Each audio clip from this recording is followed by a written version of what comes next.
evening and welcome. My name is Melissa Massey, and I'm the Executive Director of Student Support Services for Knox County Schools. And part of my job is to welcome and thank you for being here this evening. So welcome, and we're really glad you're here.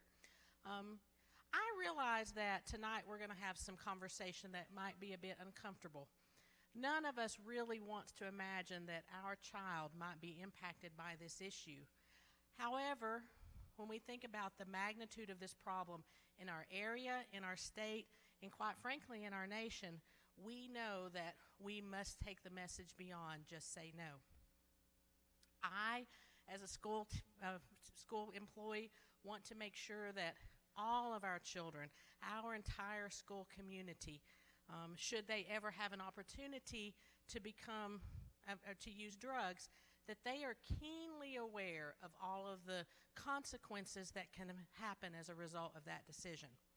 So we have a lot on our agenda tonight, a lot of things to talk about, a lot of critical information to share with you.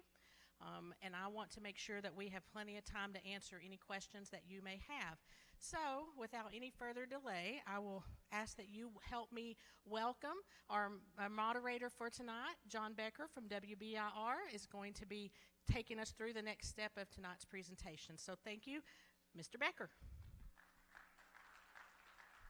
Thank you, Ms. Massey. It's a pleasure to be with you today, especially the timing of this day, I think, is significant. As Ms. Massey addressed, we're seeing this play out on a national level, and having representatives from Knoxville in Washington today with the president in addressing the opioid crisis certainly shows the significance in our area.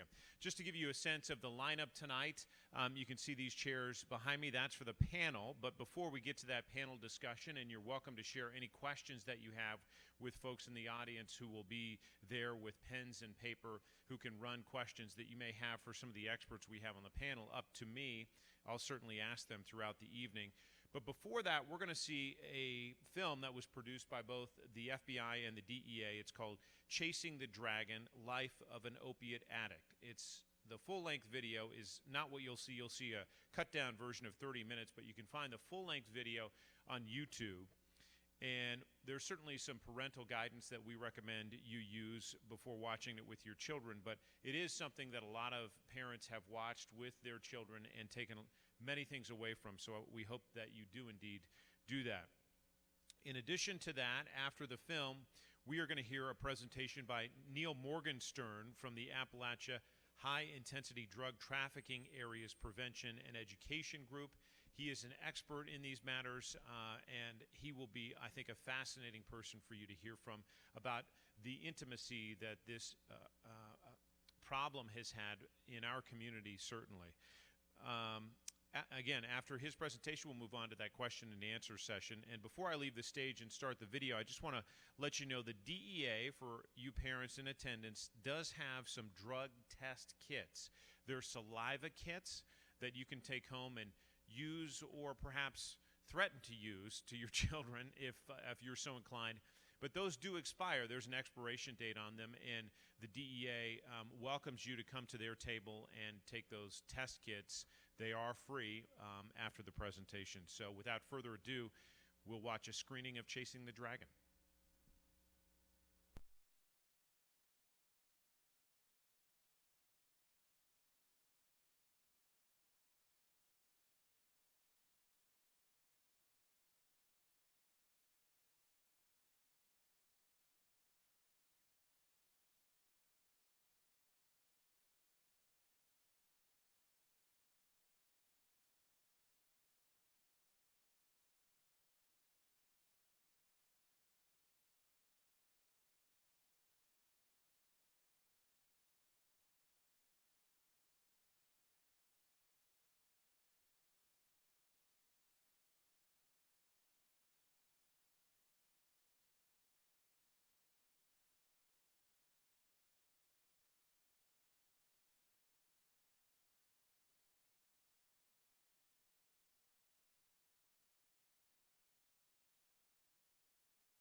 Experts in their fields, present company excluded.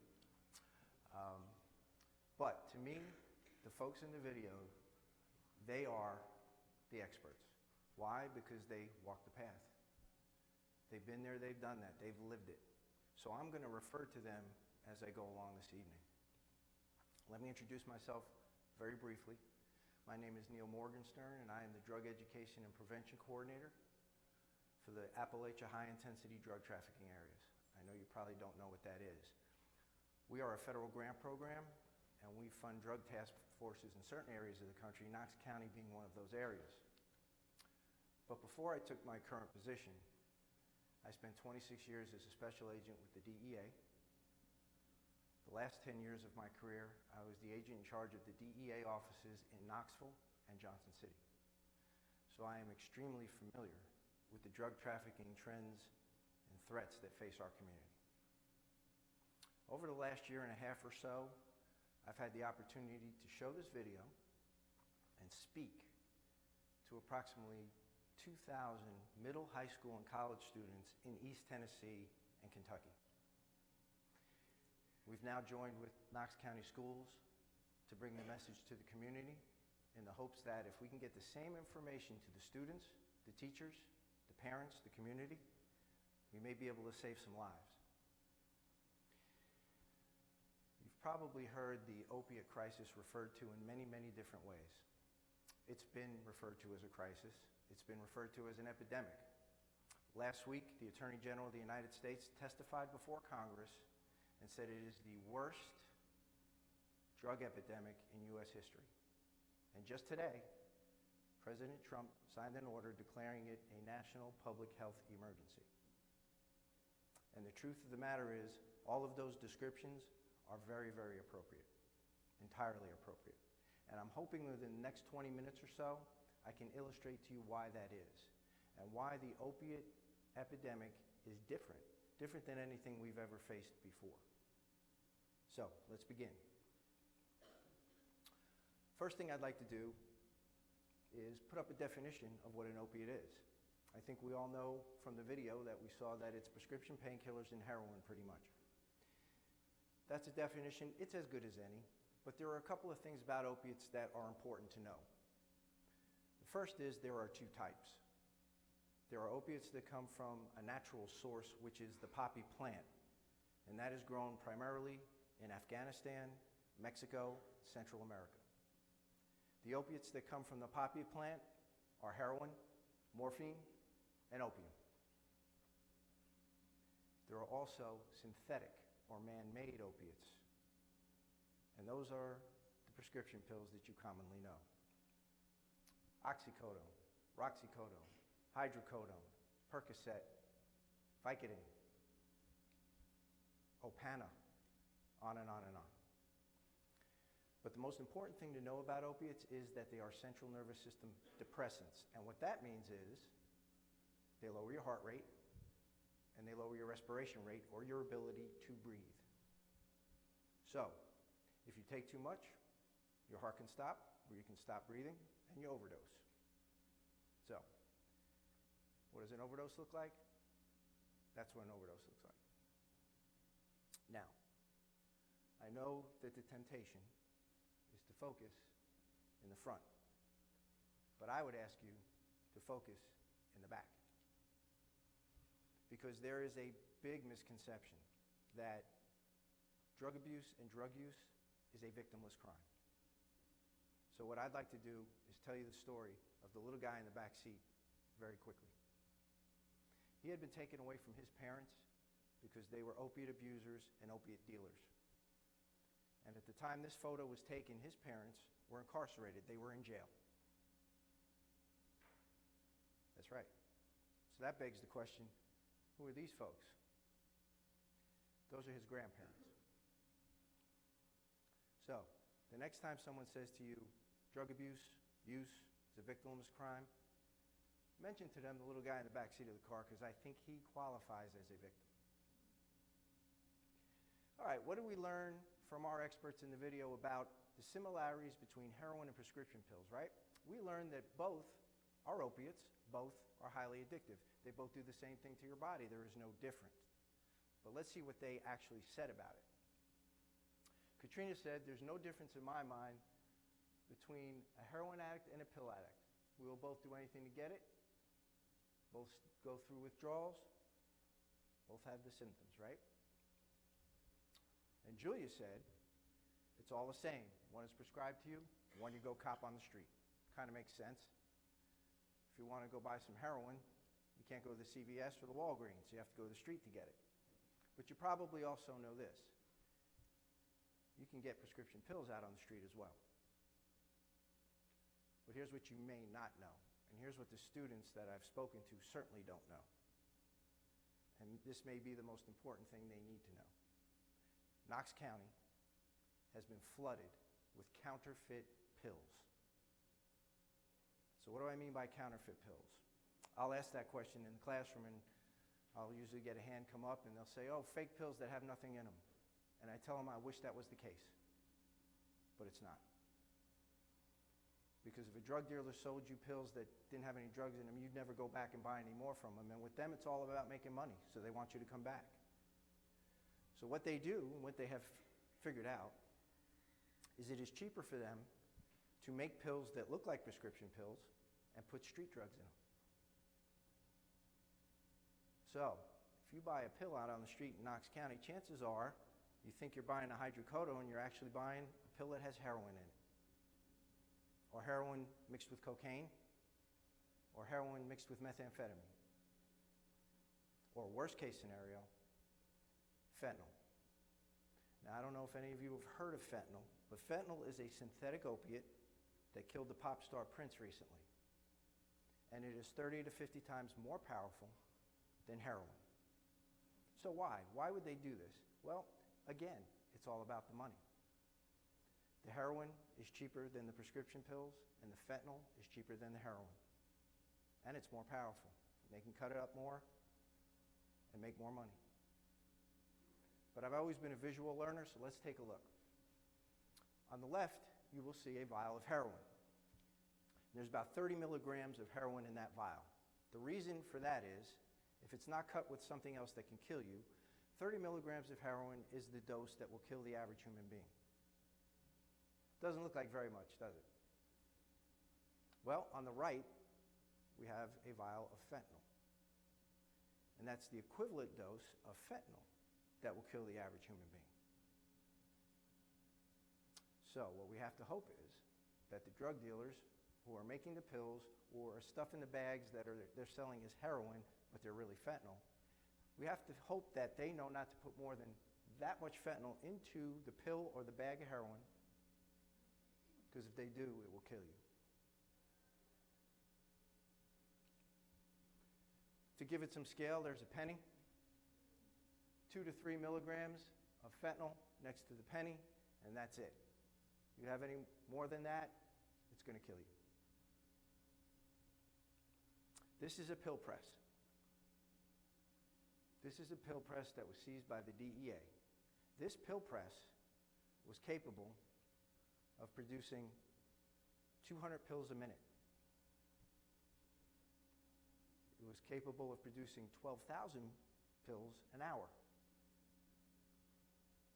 Ladies and gentlemen, this pill press was seized by the DEA 9 miles from this building.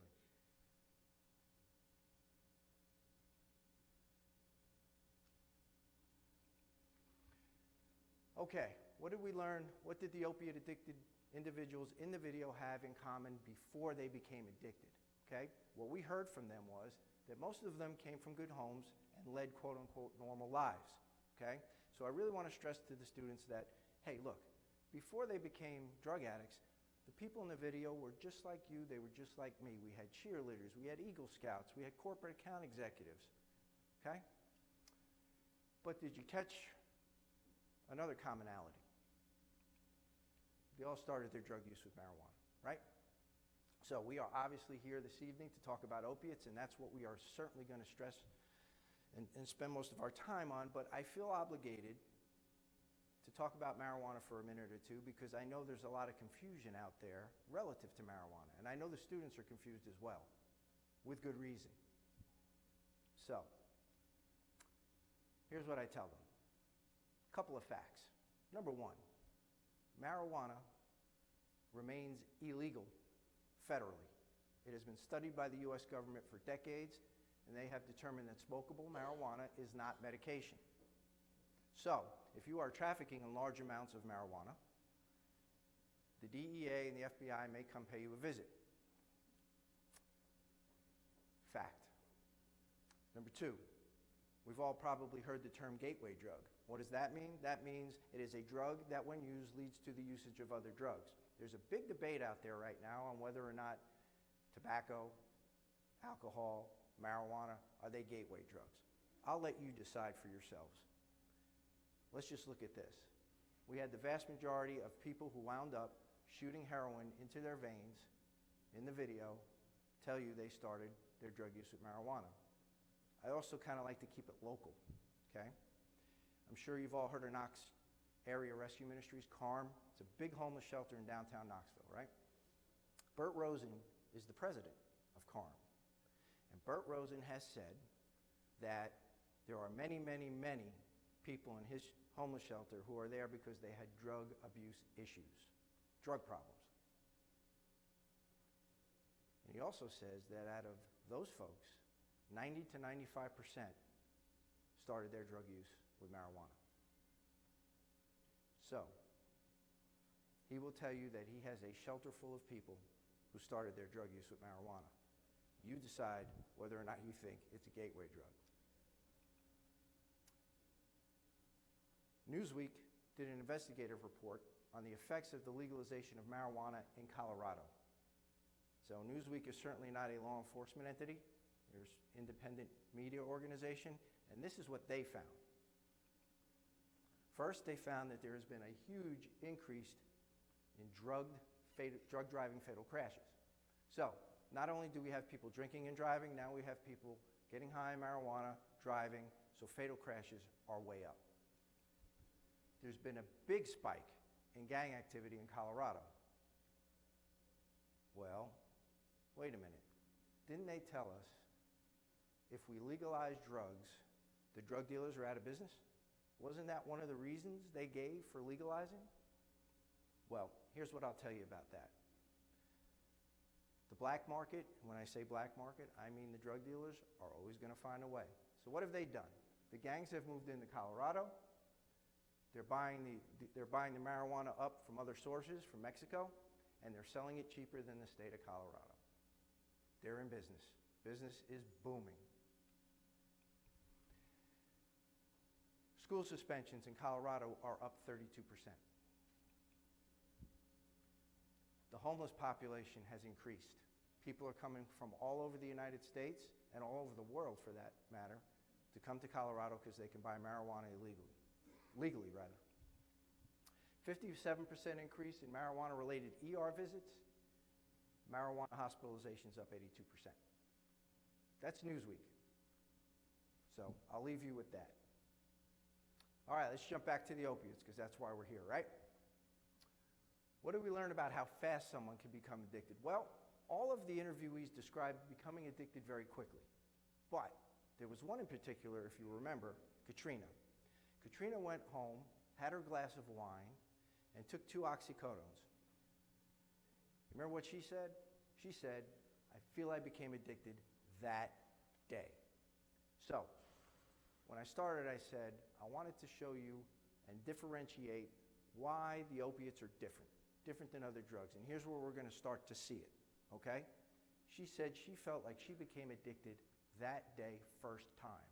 Now, the Centers for Disease Control in Atlanta, the CDC, which is the world's foremost authority on the study of diseases, addiction has been categorized as a disease, they kind of back her up on this. They say, people who take prescription painkillers can become addicted with just 1 prescription. So at this point, I typically, if I'm in a classroom, will ask if there are any athletes. So I'll get a smattering of hands go up, and I will ask them, why do you suppose you're at an elevated risk for opiate abuse? And they'll kind of give me, the dog head tilt. They don't kind of get it, but then they think about it. And then someone will say, injuries. Absolutely. Athletes get injured, they break bones, they tear ligaments, they have surgeries, and what do the doctors give them for the pain? Prescription painkillers. But you don't have to be an athlete. You could go for a simple dental procedure and be prescribed hydrocodone. So that puts us in a little bit of a quandary because, sometimes there are legitimate reasons to have painkillers.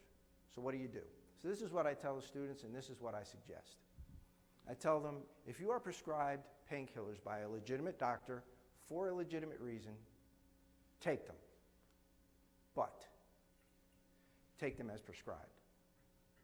So if you're supposed to take 2 every 4 hours, don't take 4 every 2 hours. And if you get 30 days worth of hydrocodone because you had your wisdom teeth pulled, these aren't antibiotics. You don't have to take all of them. If after several days the pain's under control and you can get by with some over-the-counter pain medication, some Advil, some Aleve, some Tylenol, get off the hard stuff as soon as possible. Because at the end of the day, we are responsible for looking out for ourselves and protecting ourselves. Opiates hold on the user. Before I show the video to the students, I asked them to focus on the depth of the addiction. What it was like for our experts while they were addicted. Once again, to illustrate the difference. So I think Melissa's story of all of them sums it up the best. And I'll remind you what she said. Melissa had been shooting so much heroin that all of her veins had collapsed. She didn't have any place left to shoot. So her girlfriend has suggested to her to shoot into her jugular vein, into her neck. So she does. And what happens? It kills her. The ambulance comes. They try to revive her using the Narcan, which our great EMTs carry. And they couldn't get her back with the Narcan. Narcan's adrenaline. Try to get your heart going again. Couldn't do it. So they had to get defibrillators out and shock her heart back to beating. Because remember, opiates are a central nervous system depressant, so they can stop your heart. So they finally get her heart beating again, get her stabilized, get her to the hospital. She comes to, she's laying in the bed, and what does she do? She gets out of the bed in her hospital gown, takes her IV, leaves the hospital, tracks down the drug dealer that just sold her the drugs that killed her, and buys more. The depth of the addiction. Some of our other experts had stories too. Katrina, whose daughter died while she was in jail from prescription pill overdose, she said that at her daughter's funeral, her daughter's friends came to honor her, and they honored her by being high. And we know Corey kept abusing opiates even though his girlfriend, Sierra, died of a heroin overdose. Melissa said, heroin became my best friend. Heroin became the love of my life. Let that sink in for a minute. Think about that. Think about that. Then Sarah said there's no way to say no with the opiates. So what I like to tell the students, typically high school students, I'll say to them, look, you're all young adults now. You're all trying to become more independent, try and get out from under your parents a little bit, walk your own path, make some your own decisions, and that's a good thing. That's what they should try to do. But I tell them, don't go from an adult or your parents making all of your decisions to a drug, because the experts have told you that's what's going to happen. And then our friend Julia. Julia was the girl whose father was in the military, and she was half Korean. If you remember Julia, very animated young lady. She said, you will bow. And if you bow to something, you become a slave to it. So I make sure that the students know that if you become addicted to opiates, the chances are you will lose your ability to choose and you will become a slave. But the bottom line is this. We're trying to keep people alive. We're trying to avoid people from dying and overdosing.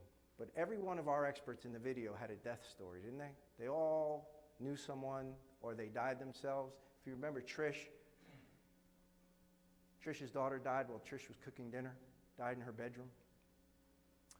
We had Matt, said he had 2 friends that died of overdose. Julia's girlfriend died only 6 days after getting out of jail. Sarah's girlfriend died in her bedroom, was found by her sister. Katrina's daughter died while Katrina was in jail, and Melissa said she had several friends that passed. And we know Melissa died and had to be brought back with a defibrillator. So typically I'll ask the students, well, guys, how do we avoid this? How do we avoid winding up like this? And then, one of our heroes will raise their hand and they'll say, well, you just say no, right? And isn't that our hope? Isn't that what we want? Isn't that what we pray for our youth, that that's what they'll do? But here's the problem, and here's what I'll stress to them. And I'll tell them that's great, and that's what I hope you do. But it's not that simple. Because if you remember Sarah was the young lady who was raised by her father. He took her camping. He took her fishing. He used to help her with her homework. If you remember at the end of the video, Sarah was in her jail uniform, and she was walking back to her cell. And as she was walking back to her cell, she went into a just say no tirade, right? She said, you should say no. You should just say no. You're not uncool for saying no. You're more cool for saying no. I wish I could have said no. If I could do it all over again, I would definitely go back and say no. But do you remember what happened to Sarah at the end? Let me remind you. Hours after her release, back on opiates, back in jail. Let's go to our friend Matt, the skateboarder. Matt told us, I really didn't learn how to enjoy life without drugs. He also said, it's kind of stupid if you think about it, spending all this money on a drug, just fall asleep. As much as I wanted help, as much as I wanted to quit, I was too scared to ask for help. And then Matt does what you should never do. He tempts fate. And he says, it didn't kill me like everyone told me. Remember what happened to Matt? Let me remind you.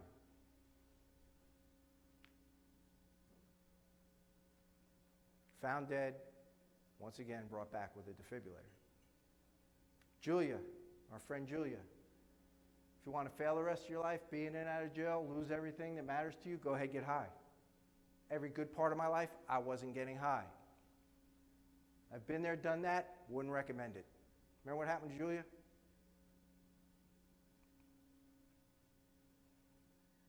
Back on opiates, back in jail. And then there was Corey at the end, the last person you heard from in the video.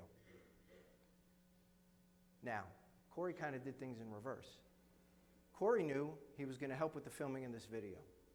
Corey was going to tell you how these drugs ruined his life, how they killed his girlfriend. You remember what he said? He said, to be honest, I relapsed a month ago, used for about a month. I had a week clean on Wednesday. Corey had a week off of drugs when he made this video. So that begs the question, why? Why did all of our experts who bared their heart, bared their soul, told you their stories, told you how these drugs destroyed them and everyone that they loved, why did they go back to using? I think Corey gives us an idea when he tells us that just shows how powerful this disease is. For me to lose someone a year ago, not even a year, start using again, that's how powerful this stuff is. And then Corey leaves us with, I know it'll kill me. So, when I first stood up, I said that I wanted to try and illustrate why the opiates are different. Why is this something like we've never seen? So I'll recap real quick. First, there's an extremely high potential for abuse. Why? Because they're so available. You can get them from multiple sources. You can get opiates legally, you can get them illegally. And anytime something is more available, the potential for its abuse rate rises. Number two, the speed of addiction. Katrina tells us she got addicted the first time she tried it. The CDC says you can become addicted with one prescription. One dose can kill. We saw that over and over and over again in the video. But this is the one for me that really differentiates the opiates from the other drugs. It crosses every demographic, every socioeconomic boundary. When I was a drug agent, I worked through the crack epidemic, and I saw it devastate our inner cities. I worked through the methamphetamine epidemic, and I saw that devastate rural America. But I can tell you this, The opiates don't discriminate. They don't care where you live. They don't care if you're young, if you're old, if you're rich, if you're poor. As the president said today, we are losing 7 people an hour to overdose deaths in this country. This is something the likes of which we have never seen. So I know that I haven't brought you a lot of good news this evening. I get that, okay? So what I'd like to do is kind of leave you with maybe some hope. First thing I'll say is, I watched the president today when he signed the declaration saying that the opiate crisis is a national health emergency. And over his right shoulder was Police Chief David Roush of the Knoxville Police Department. So I can tell you, your school administrators, your law enforcement officials, they are engaged. They're all over this. That's why we're here, to get the message out. I did a presentation for a psychology class at a high school here in Knox County not too long ago. And about a week after I did the presentation, the teacher gave them an exam. And as part of the exam, gave them the opportunity for some extra credit to write their thoughts on the video and on the presentation. And with their permission, I'll share with you just a few of the quotes from those students, and it might give you some hope. 5 minutes into this video, I knew this was not some cheesy stay clean video. So the students really appreciate that these are real people telling real stories and they're not actors. It was a stark reality this video provided that changed my perspective on drug use. I think I learned just how life-changing these drugs can be. I think this video has officially made up my mind that drugs are not worth trying. I will be drug-free, and I will not take a chance on ruining my life trying drugs. That's our hope. That's why we're here. That's why we're doing this. And maybe that sends you out of here with a little more hope in your heart. What I'd like to do is say, first of all, I would like to ask you to please tell everyone you can about what you hear here this evening. We're going to get out to as many people as we can. I'm going to get to as many students as I can. We're going to try and speak to as many people as we can. But you are our force multiplier. Please tell people about what you hear here tonight. I want to thank you for coming out here on a weeknight, taking time out of your busy schedule. That means a lot to all of us here. And lastly, I'd like to wish you all the best of luck. God bless. Thank you very much.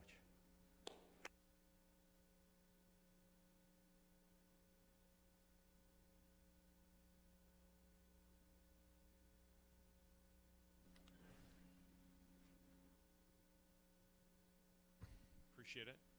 And I'd like to invite our panelists to the stage to answer some of your questions tonight.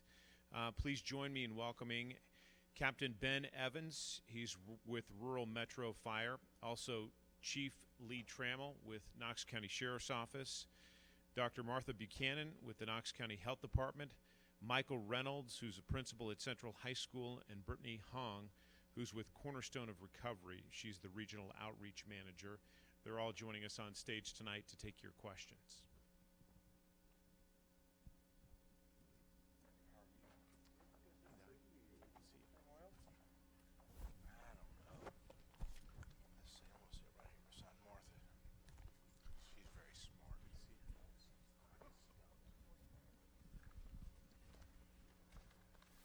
And again, there are folks in the audience who will take your questions. Melissa Massey going to bring some up, and thank you all for being here once again.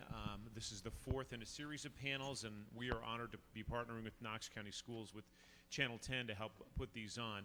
One thing I'd just like to share as we get started, it was 7 years ago this month that I did a story about opioids and their impact. 7 years ago, I talked to the chief of trauma surgery at UT Medical Center, Kip Winger, and he told me a story that has stuck with me to this day. He said, just how bad is this problem?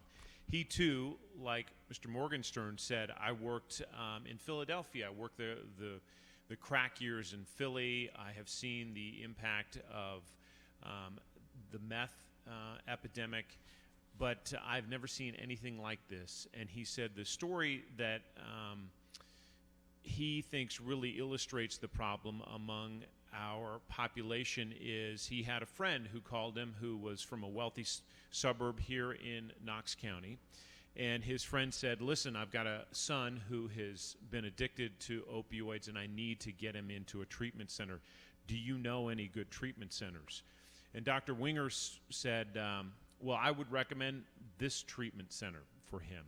And that father said, I can't send him there because my other son is already there.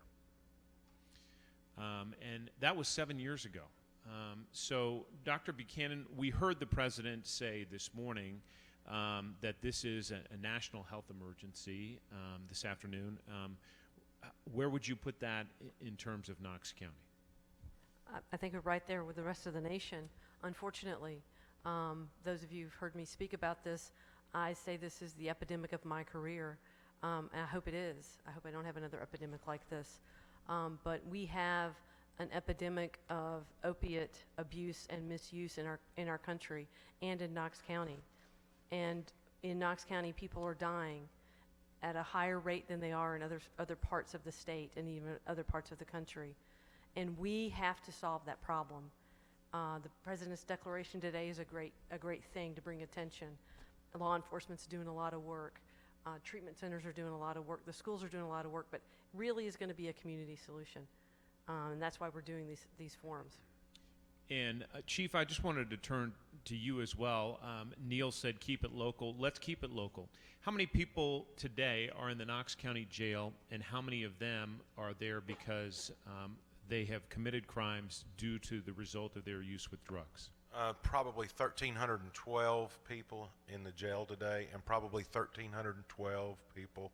I mean, it touches everything. If you're in jail for not paying child support, then you're probably doing dope and not paying your child support. You're buying drugs. It touches everything we do. The crime that we see today, the thefts, our organized retail crime unit touches this epidemic every single day. The people they're arresting for shoplifting, that money's what they're shoplifting is being turned into cash to buy drugs. So that's the nexus for this addiction, is that money from shoplifting and from thefts. And it is absolutely, like the rest of the panel here, it's just consuming our community. And talk about keeping it local, I'll tell you, we have been screaming at the top of our lungs for 7, 8, 9 years now about this. I mean, the pill mills that were the pill highway from Florida when they were coming up. Our interdiction team was catching people in 15 passenger vans, 10, 12 people. All of them have 180 pills. Couldn't do anything because they had prescriptions for those pills. So, that highway was shut down. Then the pill mills pop up here locally. We've done a great job shutting those down. In the state of Tennessee, through legislative action and people like Dr. Buchanan, we have dropped the number of morphine equivalent prescriptions we're writing in this state by 22%. So we're taking action. But when you drop that 22% prescription rate down, the backside of that, here comes heroin. If they can't get their pills, they're going to do heroin. So we're not out of the woods. For 7 years in a row, we've had an increase in overdose deaths. And this year, we're going to have another one. So it'll be 8 years in a row. We're not to the plateau yet. And it is going to absolutely take, I've said this before, an all-hands-on-deck approach to end this scourge. This panel, the audience, Channel 10, our media partners, everybody, and this is part of it, education. We have to explain to our community just how bad it is. And our community, you need to talk to your kids. And kids, talk to your parents. Let your parents know what's going on in your schools. I spoke to a group at the health department the other day that Martha's got the youth health board at the health department, high school kids. And these kids are brilliant, much smarter than I was when I was in high school. But you can learn so much from them because the drugs that they see today, the designer drugs that are coming in, are as dangerous. And we need to understand what those kids are seeing in their schools so we can combat that. And we have to get this message out that this is a death sentence. So we've set the table there. I'm going to get to your questions now because we have a handful in my arms as we speak. So let's start with this. What do I do if my doctor gives me a 2-month supply of pain pills and I just have a toothache? Doctor, go ahead. A couple things you can do. One is when your doctor hands you that prescription, if they hand it to you, it may be electronically sent to the pharmacy, you can say, I really don't think I need that many. Can you write it for a smaller amount? Have a conversation with your provider. If that provider won't do that, you might want to find a new provider. If you get to the pharmacy and they say that you've got 30-day supply or 90-day supply, you actually don't have to fill the whole thing. They'll tell you do, but you don't. You could say, hey, call the doctor back. Let's reduce the number. You can say, is there something else I could take besides narcotic? Ibuprofen's a great pain reliever, and it's not addictive. Tylenol works too. Those two together work really well. They're not addictive at all. So there are lots of alternatives, but you can have control of that. Now, if it turns out you end up taking that whole prescription home, take what you need, but also make sure you lock that up, you count your pills, and when you're done, you take it to a drop box and get rid of it. Don't leave it in your house for somebody to find, one of your kids, grandchildren to find, and something terrible to happen. And we do have those drug take-back boxes around our community. Doctor, explain where they are. One's at the police department. There's one at Knoxville Police Department. The other one I know of is at a Walgreens, the Walgreens on North Shore and Kingston Pike, in that area. I don't know where the others are. I think it'd be really cool for somebody to develop an app, like the app to find a flu shot, find a drop box. That way you'd know where they are. Because we need more of those in our community. That's a really great, it just reduces the number of pills out there people can get a hold of to take or sell. And Brittany, I'd like to bring you in on this question as well, and any of our panelists are welcome to weigh in here. But how should I talk to my child about drugs and alcohol? And alcohol is a drug, so we often overlook that. But what would you say to that as a recovery expert? That's a really great question. I really think it's important to be age appropriate with your children. So for example, I have younger children, so we talk about things like taking medication appropriately. When you see those things, you need to let a parent or a safe person know. And just speaking to them more about their age, but also being honest and opening up these conversations with them. Just speaking with them over dinner and letting them know the dangers and opening the conversation for them to talk about what they're seeing, what their friends are doing, what those concerns are. So I think just a lot of education around it and just open conversations that are age appropriate. Is there some guidance that you would share with our audience and those watching us online that you would point them to that is age appropriate? For instance, some people may want to bring this conversation up when their children are in elementary school. Others may want to wait until middle school, but certainly the parents are at their discretion. Absolutely, and there's great resources that are online. And the Metro Drug Coalition, which is local, has resources on their website. And then I think it's important for just you to decide as yourself as a parent what's appropriate for your child, because each child is going to be different. So I think, just again, looking online for those different resources and deciding what's best. But I will say that we do have a lot of great resources within our community. We have the Metro Drug Coalition, again. We have the Knox County Health Department. There's all sorts of resources within our community that can be helpful. This is a blunt question that's a perception, I think, within the community at the moment. And it says, athletes who are caught with drugs and get off, what message are we sending to others? share their stories how weed leads to other drugs. Any of you like to tackle that particular question? Well, I think in the in the video we saw, and most addicts that you'll talk to, a large majority start with marijuana, and that's that's the gateway, it's called. But not everybody that smokes marijuana is going to do heroin, But you have to understand the fact that most everyone that is doing heroin started with marijuana. So you can't hide that. I hear so many times, well, it's just marijuana. It's just marijuana, but that's where it starts. And the dangers, and a lot of it, I think, John, when you look at some of the propaganda that was put out 70, 80 years ago, reefer madness, not all that was accurate. So if you're watching that and then you're listening to us, what are kids going to, are they lying to us then? Are they lying to us now? So the ills of marijuana aren't like they are with heroin, but they can get there. The marijuana today is much more stronger than it was 30 years ago. And now the edibles, that's a whole new, avenue for drug use. And younger and younger people trying marijuana.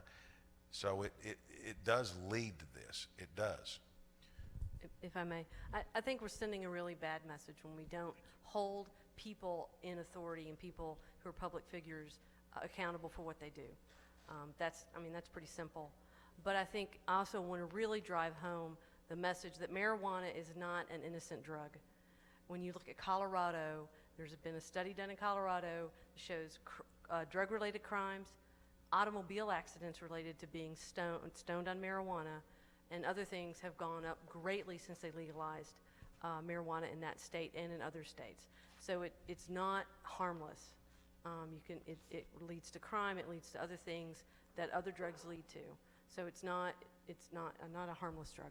We just saw in our community where $80 worth of marijuana led to a kid's death. Mr. Reynolds, talk about being on the front lines of the education effort. What are you hearing from students about the drug conversation in school now? Well, I've been in education for 35 years, and I've been fighting this beast in one form or another, whether it's public school, whether it's private school, whether it is inner city, whether it is in suburban setting. The problem has been there. And the real thing is you can't keep it a secret. If you have educators, if you have anybody that says we don't have a problem, then you have a huge problem. And the first thing is to start discussing it.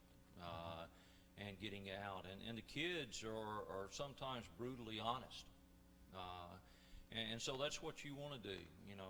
We're big on trying to form relationships with kids, and they will tell you.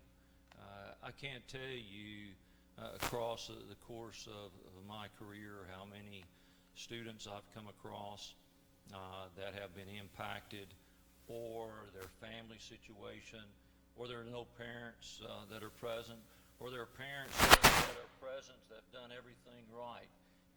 It does cut across all boundaries. One of the things that was probably shocking, I've done disciplinary hearings, and I've asked the child, where did you get it?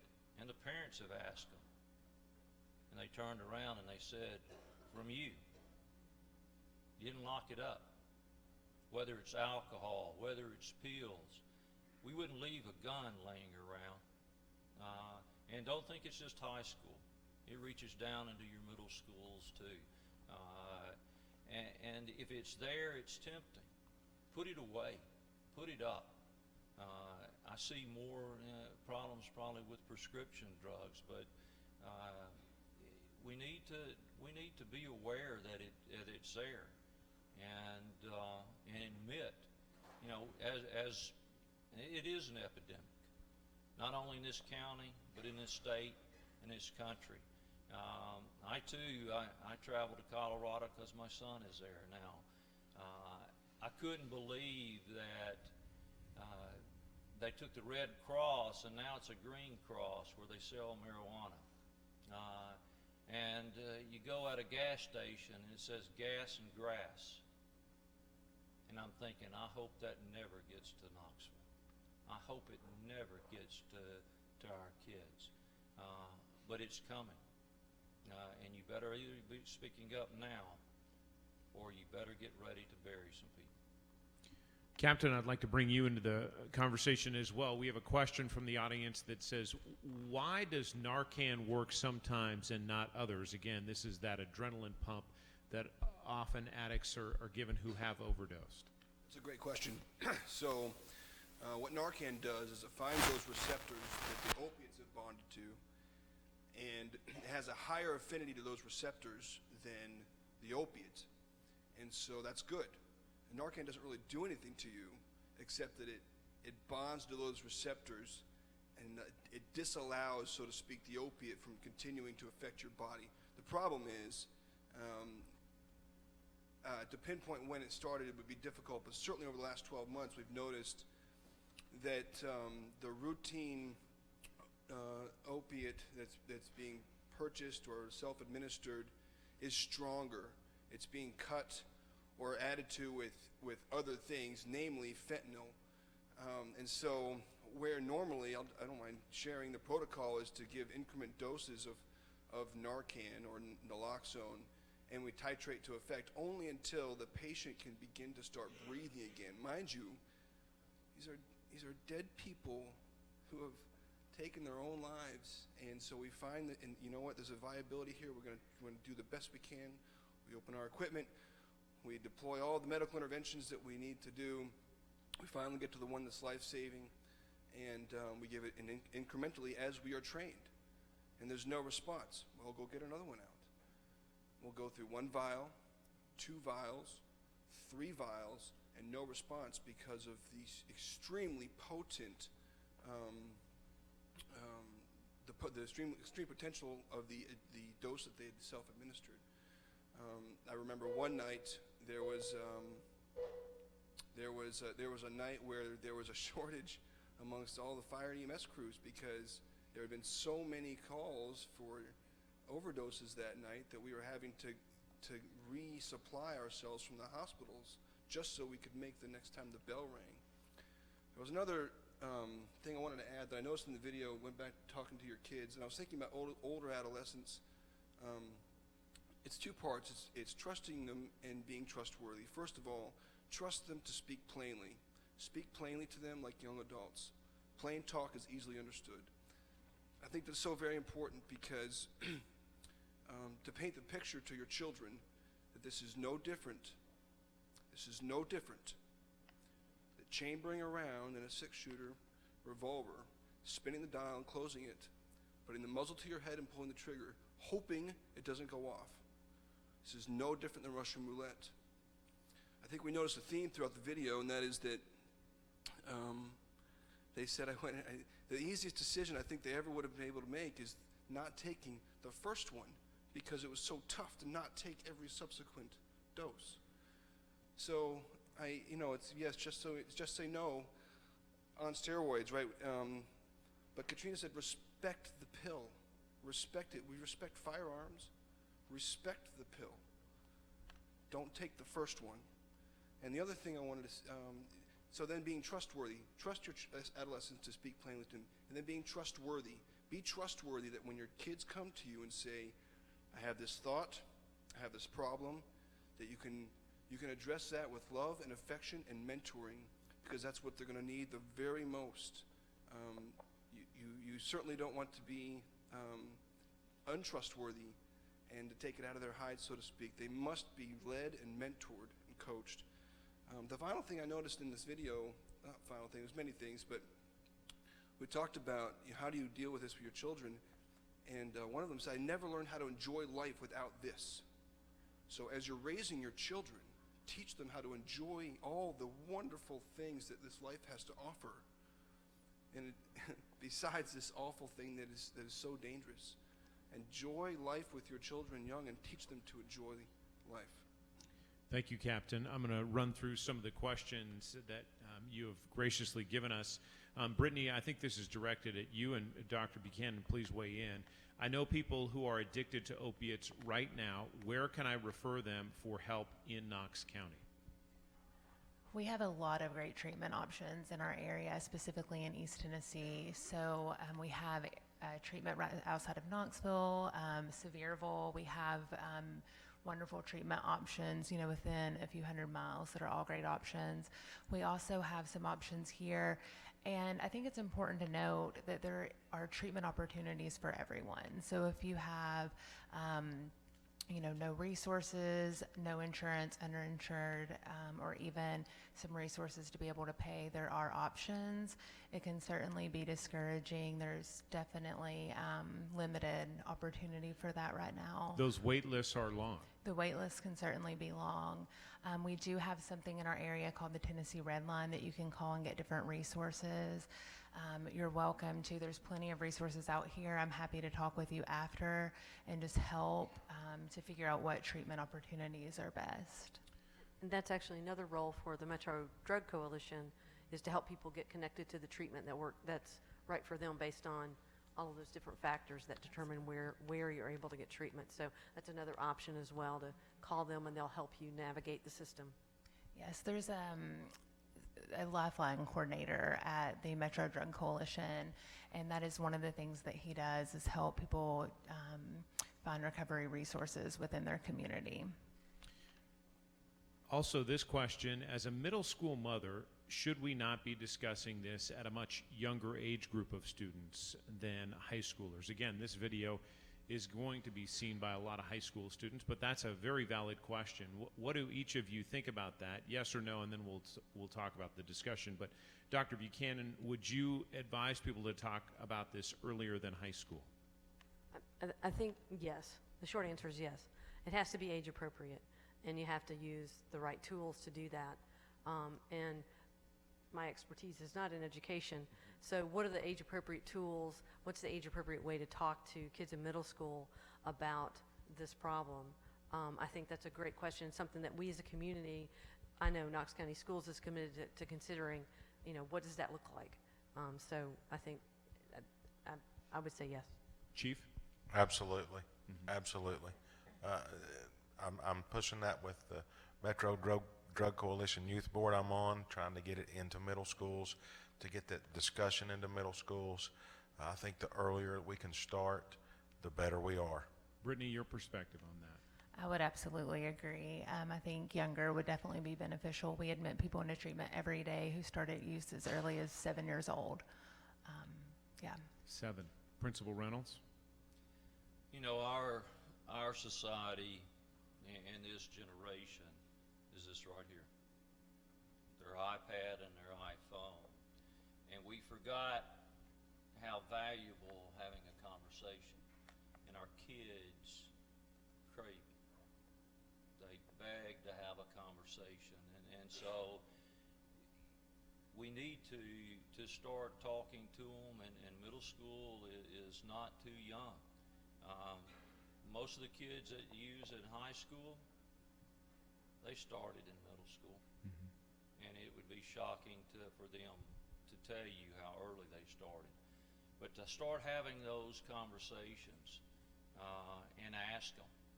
And sometimes we're too afraid to ask them because we don't want to hear the truth. Captain?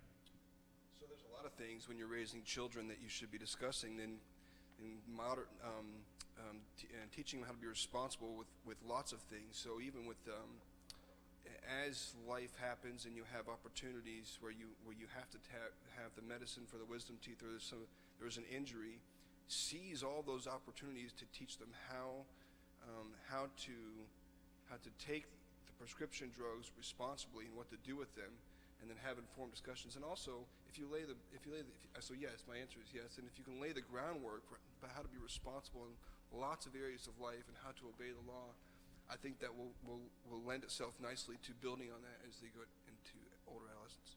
We learned in the film that addicts are great liars. Brittany, how do you address someone that you know who you know is using but denies using? That's a really tricky question. Well,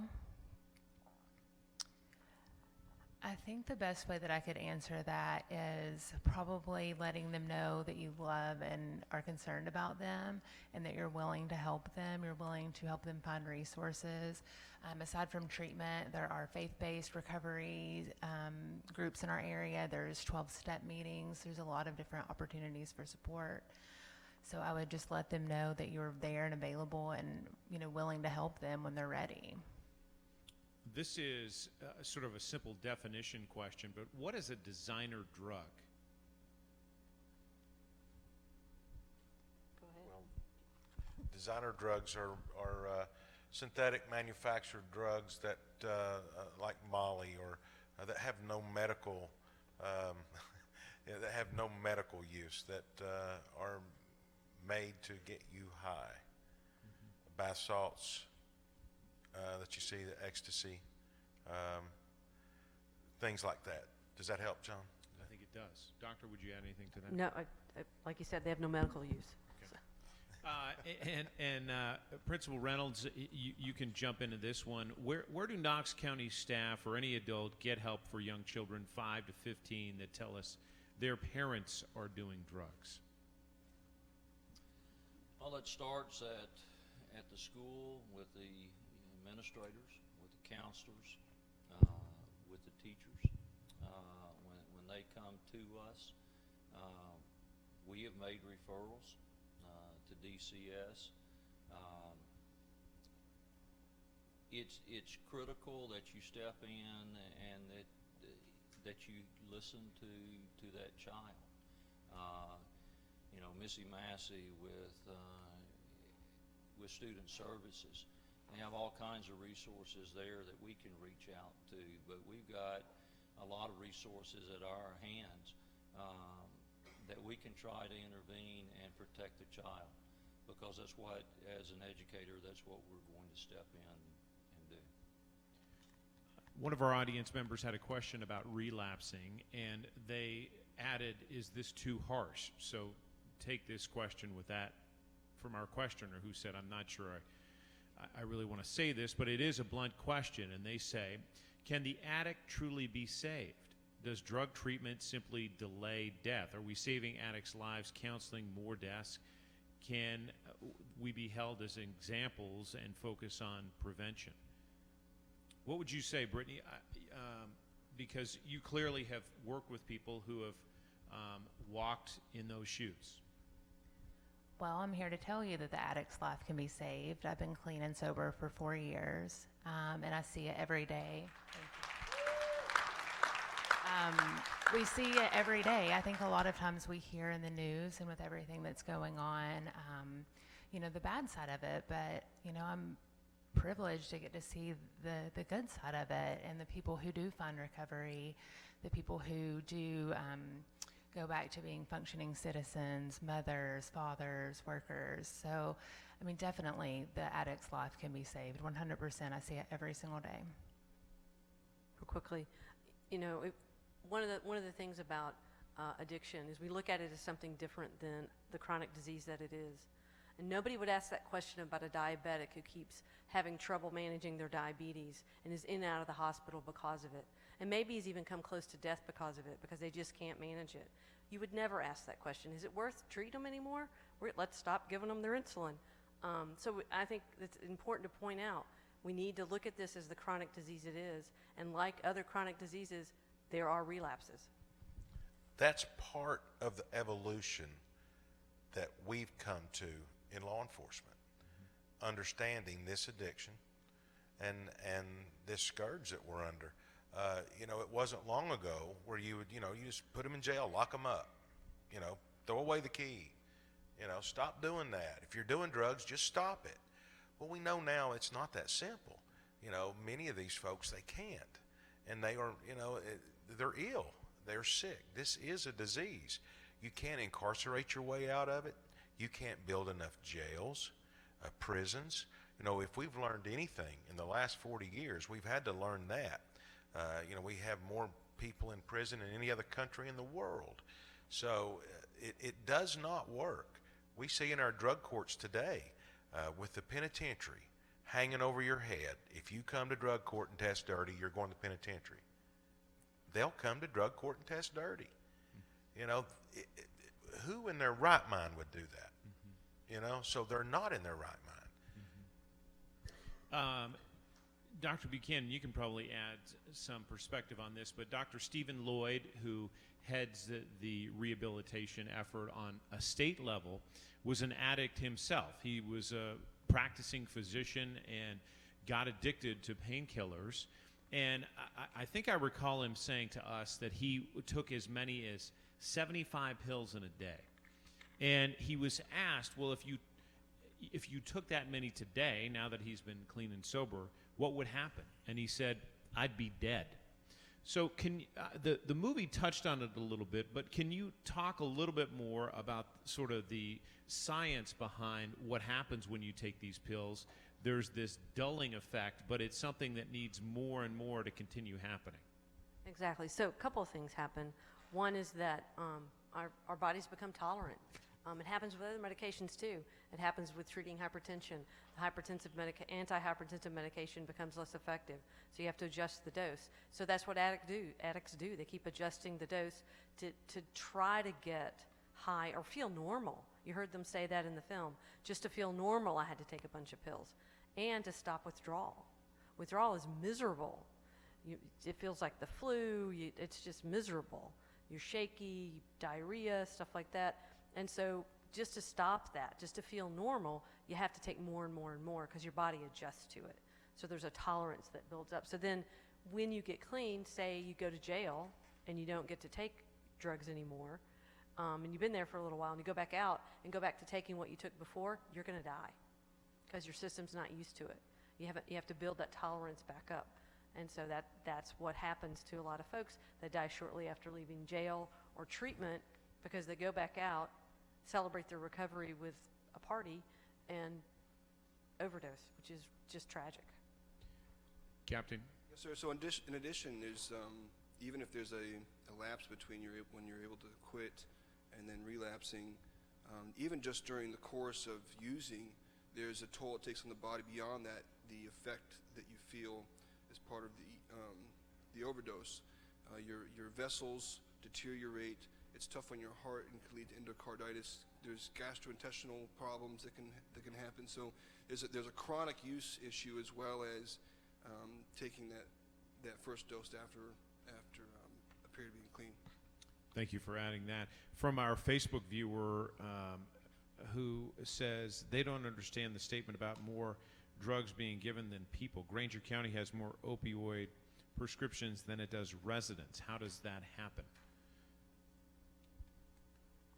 Doctors write too many.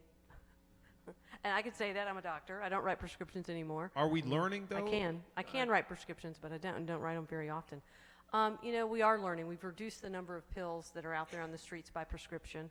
We know that because we're monitoring that through a big database that people have to enter that information into. But doctors are still writing too many. We still, even though we've reduced it by, what you said, 22%, I think?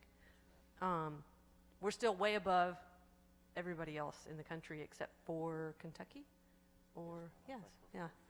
There are a couple of states who are writing more prescriptions for opiates than we are, but we're still way up there. So one, there are a ton of pills out there on the streets that are being written by physicians. And again, you have a tooth pulled and they give you a 30-day supply. Your tooth is not going to hurt for 30 days. You don't need that. And I'm sorry to interrupt you, but I think this may be important because for a long time we've judged our doctors on whether the patient is in pain.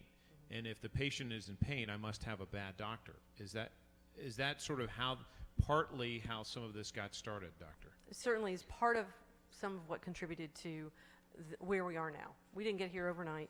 It's been a process. So the patient satisfaction stuff, if you could judge your doctor to be a bad doctor because he didn't give you enough pain pills or the right pain pill or whatever.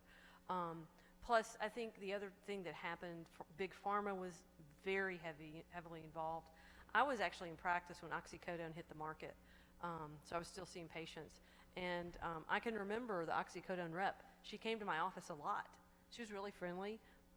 She was out there in force trying to find docs to write it and saying it's not addictive. I didn't have that kind of practice, and I didn't write a lot of controlled substances, so I didn't use it. But I mean, I remember that. So big pharma. And then I think the other piece from a professional perspective is that when we started calling our patients clients, that changed the doctor-patient relationship. So now I'm your client. You've got to satisfy me. You're not the professional I came to consult with about my health. I'm your client. You got to satisfy me, and if you don't, you're going to get punished for it. So all of those things together combine to get where we are. So, and patients played a role too. You know, give me a pill to fix it. I don't want to be in pain. I don't want to have any pain. I want to, you know, I don't want to manage. I don't want to manage my diabetes. Give me a pill, doc. We did the same thing with pain, and so, and that's part of why we have a lot of prescriptions being written. Building on that, there are a couple of questions about ways to fight this really with other drugs. Kratom is a question we have from our audience. What's your opinion of that supplement to help addiction? And then also Vivitrol in that same sense. Has that been effective treatment?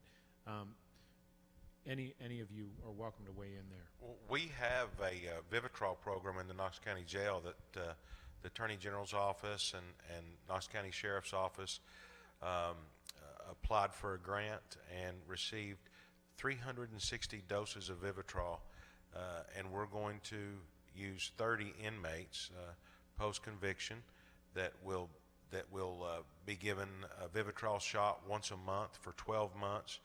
But and another grant through the Trinity Foundation to do the wraparound services with Helen Ross McNabb, one of our great partners in this community, in our mental health care at our facility and in this town.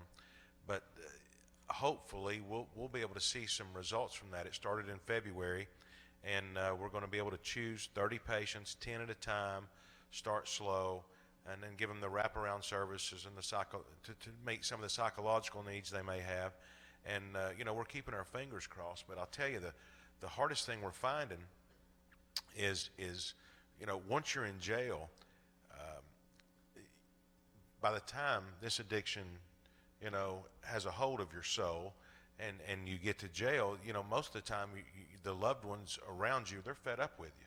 You've stole from them, you've lied to them, you know, and this is a process that doesn't happen in a couple of weeks. You know, you're probably years into your addiction now, and your family's just done with you. So you have to have a head for your, or a bed for your head, and you have to have that foundation to get you back and forth to your treatment that you have to go through 3 or 4 times a week with NAAA or other faith-based help groups for this. So I think we've got 9 people in that program so far, and maybe in the next couple of years we'll have some great numbers on our recidivism from that program to see just how well it works. But Vivitrol it's a drug that blocks the receptors in the brain from receiving the opiates. So you can't get high. If you take opiates while you're on Vivitrol, you'll get sick. You won't get high. Brittany, I wanted to bring you in our few remaining minutes. But we heard from those experts, as Neal called them, in the film. And they're really experts in their path. Everybody's path in recovery is different from what I understand. Can you speak to that a little bit as an expert in your own path, and that others take a different path and may get to the same point? Certainly. Recovery is not one size fits all. It looks different for everyone. One of the things that I appreciate about treatment is we do get you into treatment, and then we expose you to other ways to get sober. 12-step meetings, again, to go back to the faith-based organizations, therapy. We at Cornerstone, we use Vivitrol as an option as well. There is medicated or MAT programs. There's different options, and so, you know, whatever works for you, whatever you can find recovery with, that's what I would go with. But definitely, it looks different for everyone. I'm going to bring up Melissa Massey momentarily, but as we end our conversation tonight, I'd like to just go down the line and hear from our panelists about what gives them hope, because we have certainly talked about an issue that is dark and leaves a lot of us wondering, what can I do? What way can I help? Captain, let's start with you, and we'll work our way back toward Dr. Buchanan. But what gives you hope as we move forward?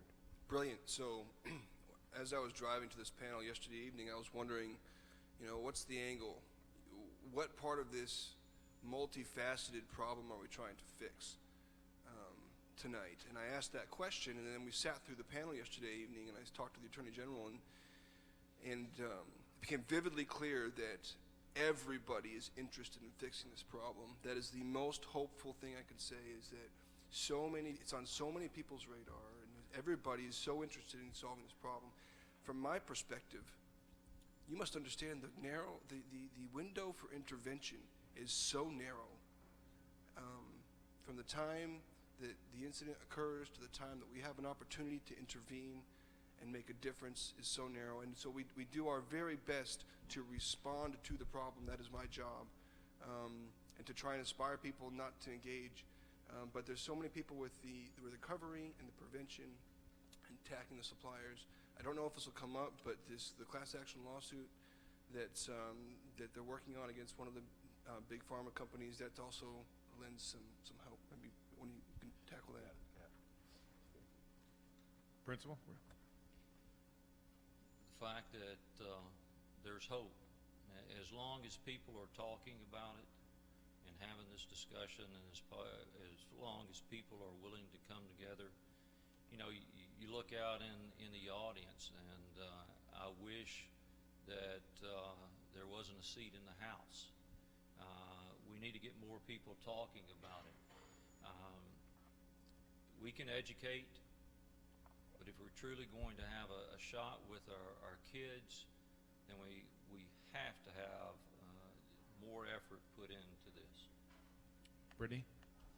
It really gives me a lot of hope to be sitting in the middle school that I went to a few years ago and talking about this with parents and staff and students about how we can tackle this problem. And I would echo what was said earlier. We have a community that is really trying to face this problem head on. We have people who, from all different areas who are working to solve this. We're never going to have enough resources from our perspective, but Knox County is very blessed to have as many resources as we do. Yeah, I hope, as I spoke about earlier, catching those people in those vans coming up from Florida 8-10 years ago and us screaming, how can they do this? How can they do this? And now that's shut down. So let me tell you something. We're going to get through this. There's no question. But I will say this about what the captain said there.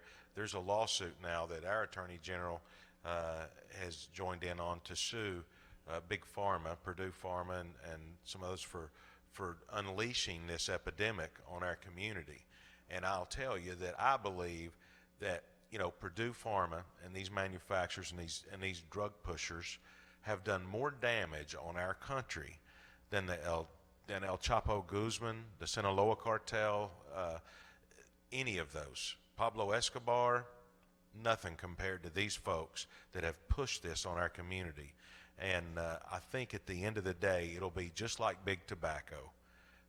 The lies they told are going to catch up with them, and I can't wait to that day. I'm hopeful to be around for that day. Doctor?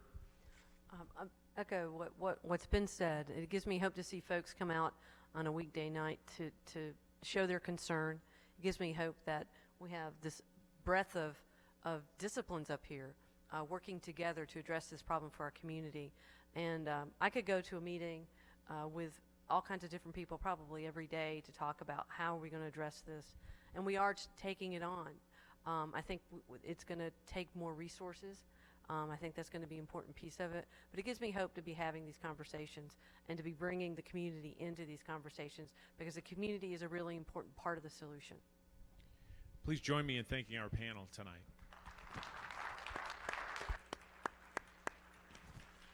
And as Ms. Massey comes to the stage, she shared with me, she put the call out to all these folks, EMS, law enforcement, recovery, Dr. Buchanan, hey, could you give up some of your time to join us for this discussion? And without question, everyone said, you tell me where to be and when to be there, and I'll be there. So I think that says how much our community's invested. Thank you for allowing me to take part tonight. Please join me in thanking John for moderating for us tonight.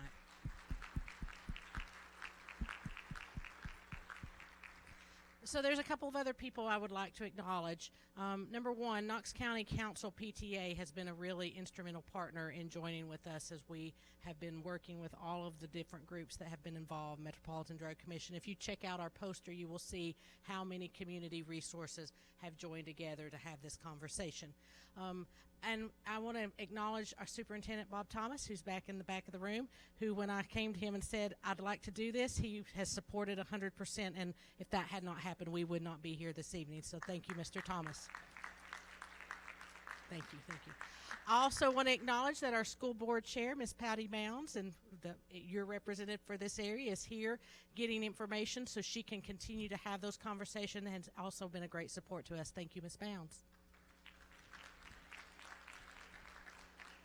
And last, I want to say thank you for being here. I look into the audience and I've seen teachers in the room, I've seen administrators in the room, and parents and just community members who are very invested. And as all these folks have shared tonight, it is going to take all of us to address this issue. We don't want this conversation to end here. So we have a couple of things that we gave you when you came in today. One of them is our exit survey. We're going to ask that you take just a minute to complete that, because it's going to be you that helps us determine what is it that we need to do to get more information out to you all. What can we do to provide more support to you as a community? If you feel comfortable and you're a parent and you have a child in school, just so that we'll know what schools are represented, we would love for you to list your school on your card if you're comfortable doing that. The second thing that you have is that we have given you some tips, some things to help continue this conversation in your home. What are some of the things? And many of them are things that you heard tonight, but I'm just going to kind of highlight them. As Mr. Reynolds has said, and we know this so well in the schools, your kids put their entire lives on social media, and they are unbelievably honest about what's going on. And if they're not putting something on there, their friends are. How we as school people know what's going on is a lot of time we take a look at social media when something comes to our attention.